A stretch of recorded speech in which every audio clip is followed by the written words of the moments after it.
for most people, I'm sure,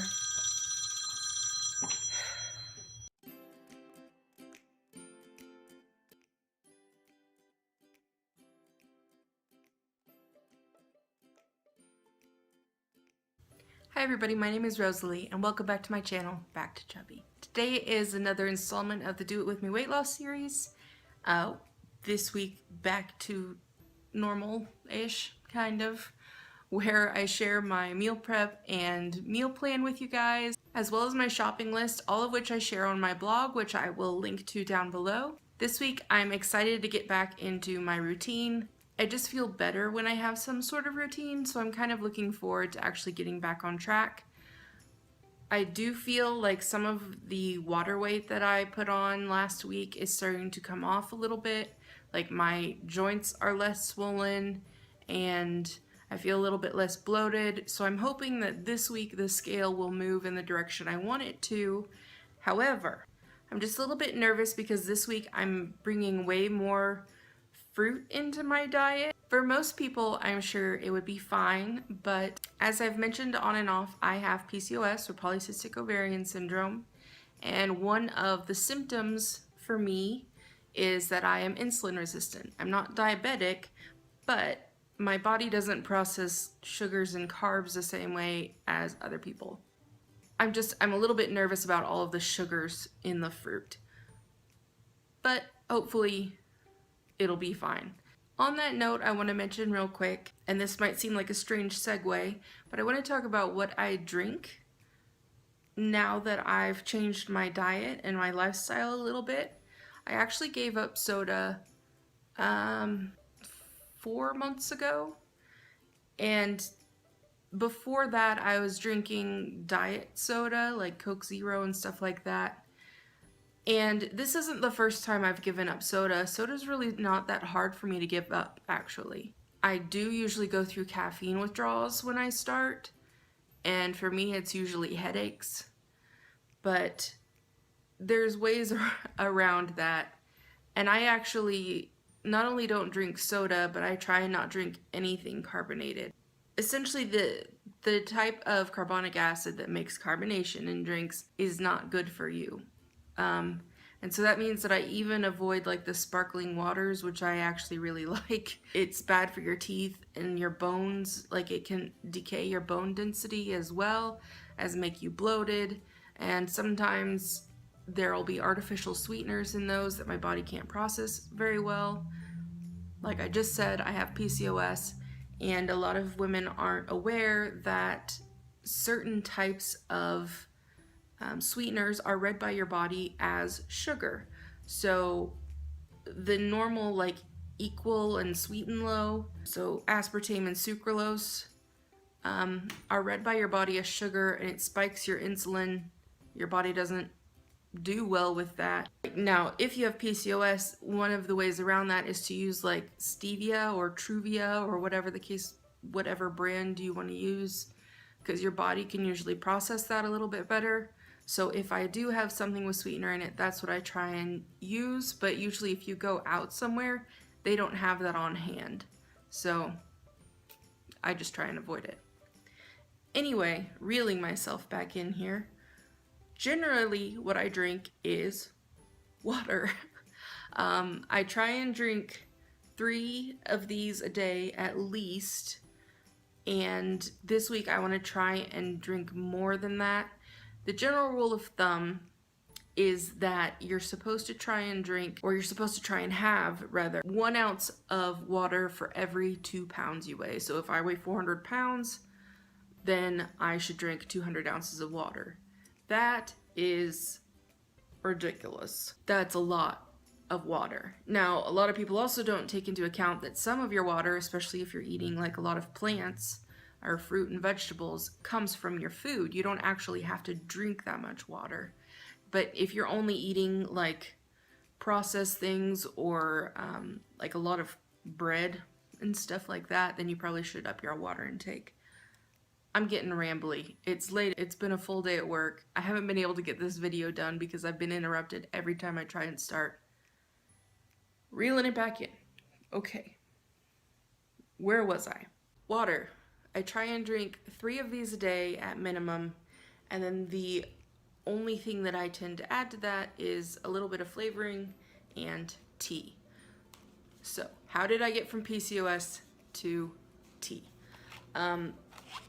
This is something, I'm not sponsored or anything, you can get any brand, but spearmint tea is something that actually helps with PCOS symptoms, including hirsutism, which some of you might be aware of and some of you might not. Essentially, excess hair growth. One of the issues with PCOS is that it messes with your hormones and increases your androgen levels. So you might grow excess hair on your face or other parts of your body where most women don't see that much hair growth. And you're probably experiencing some irregularity in your menstrual cycle. 2 tea bags a day has helped quite a bit with some of the hirsutism I have. And also, there was a point in the past where rather than missing my period for I don't miss it, but rather than not having my period for anywhere from 2 to 7 months, I had it straight for 3 months, every blanking day. And that was miserable. And so that's when I started drinking this, and within 3 or 4 days, it had stopped. I don't know that that's necessarily 100% what did it, because correlation is not causation, but it was a pretty strong coincidence. And now I'm still not regular, but I haven't had the reoccurring continuous period since then. So yeah. And I don't actually even brew this tea. And I know if you are not from the United States, if you're from England, I'm sorry, but I cold brew it just because it takes less time. I just put it in my water bottle and then it diffuses throughout the day. In addition to the spearmint tea, I drink green tea. This is some matcha tea with mint that I just got, and that is what's in my water bottle right now, and it is also cold diffusing. And then there's always just plain green tea. If I don't have tea, I found that the days when I do drink green tea, I try and do it in addition to the water, just to get my liquid intake higher.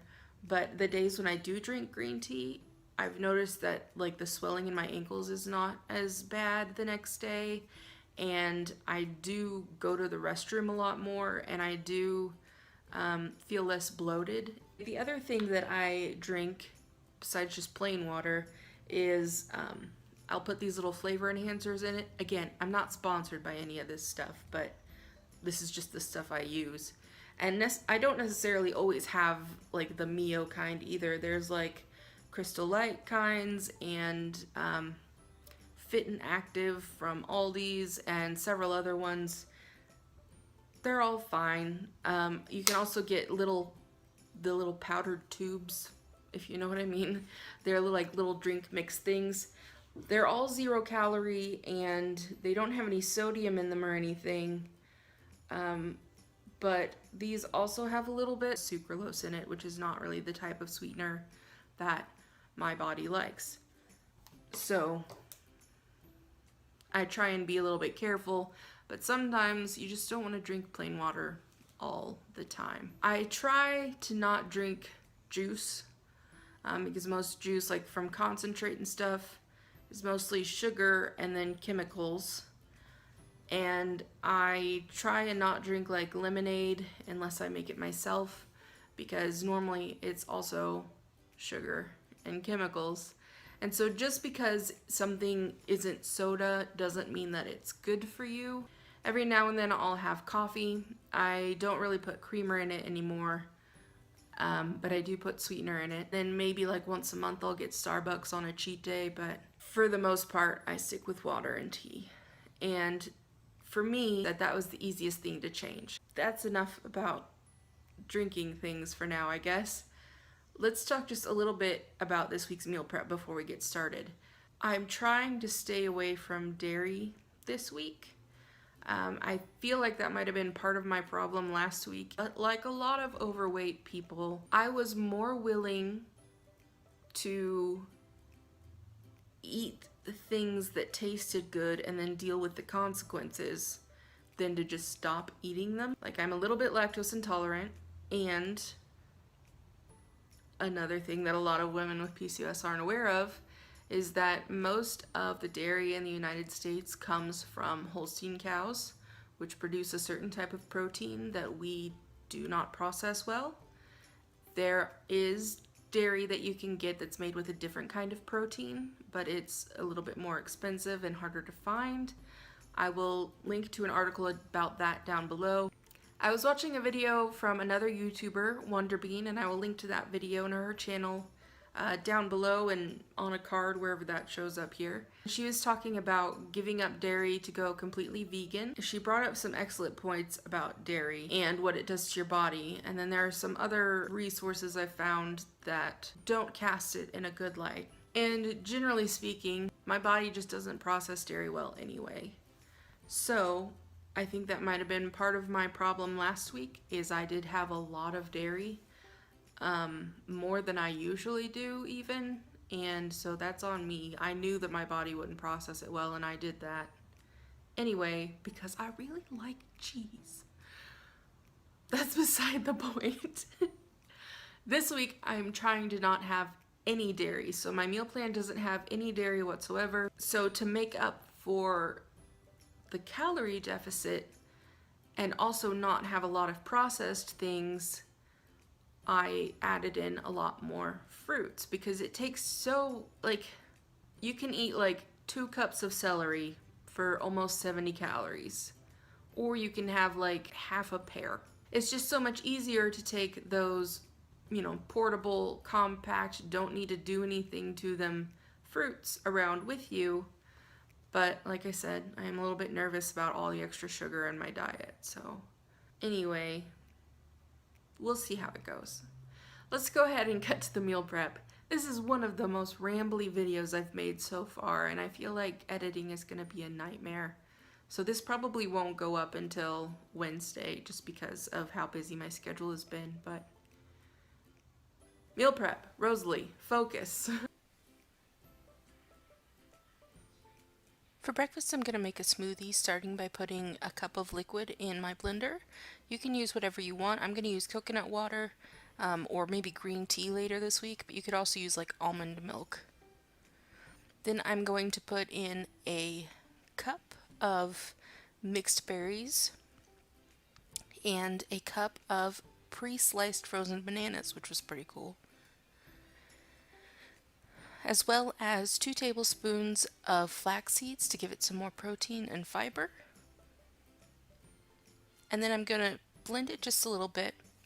You can also pre-make smoothie packs, but I'm just going to do it each day to not waste a baggie. Then I'm going to put in a cup of spinach and turn the blender on again and let it go for a while. And then I'm going to put it into one of these straight-sided glass mason jars so that it's easy to get out and easy to clean. And then that makes about 2.5 to 3 cups.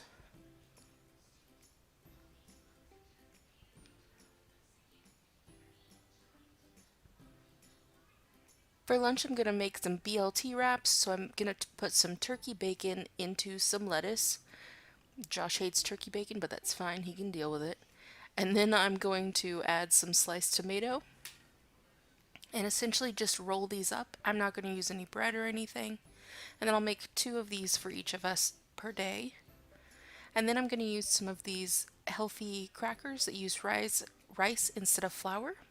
And then I'm going to throw a fork in just because it looks like a mess. And then I will also have 2 boiled eggs.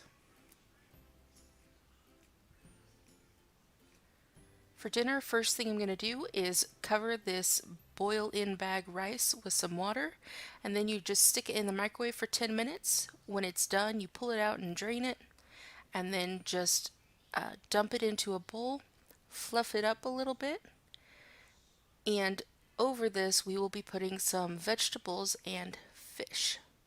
So while I let that sit for a minute, I'm going to put some garlic and olive oil in my pan, and then saute an onion. And once it starts to get cooked down, I'm going to add some green beans.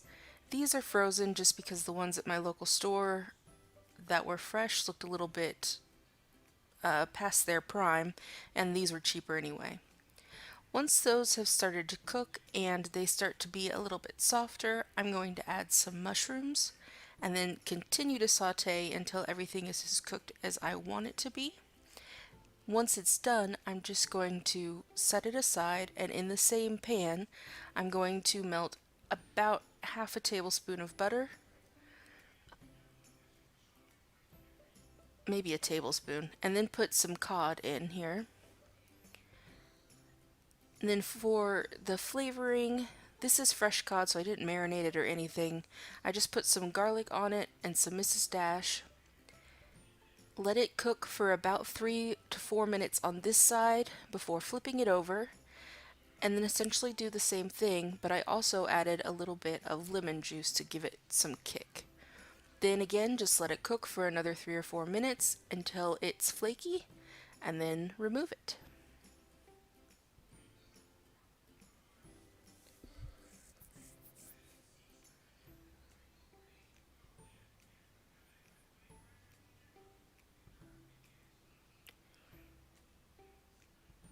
I didn't film cutting the snacks today because it was just cutting and measuring, but I'm going to have some celery and 2 tablespoons of hummus, some pears with a little bit of cinnamon, and an apple with 2 tablespoons of natural peanut butter. So that's it. This week I'm going to try it a little bit differently and just make a few days, or like, today and tomorrow, and then do that again over the week, because I just don't trust fish in the fridge for that long, for one thing. Anyway, I hope you guys found this week's video helpful. Let me know down in the comments what you guys drink. I'm sure there's other stuff out there. I don't know. This is what I stick with. Is there any other kind of like tea or concoction that you find helpful for like cutting bloat or your PCOS or what have you? Are there a lot of people that have PCOS? I feel like I'm making that assumption just based on the comments that I read, but PCOS and being overweight aren't mutually exclusive. I feel like I'm just talking myself into a hole. Maybe I should shut up. This might be a good place to end the video. Be sure to subscribe if you want to follow along with me on my weight loss journey and see my progress when I weigh in this Friday. Thank you guys, and I will see you then.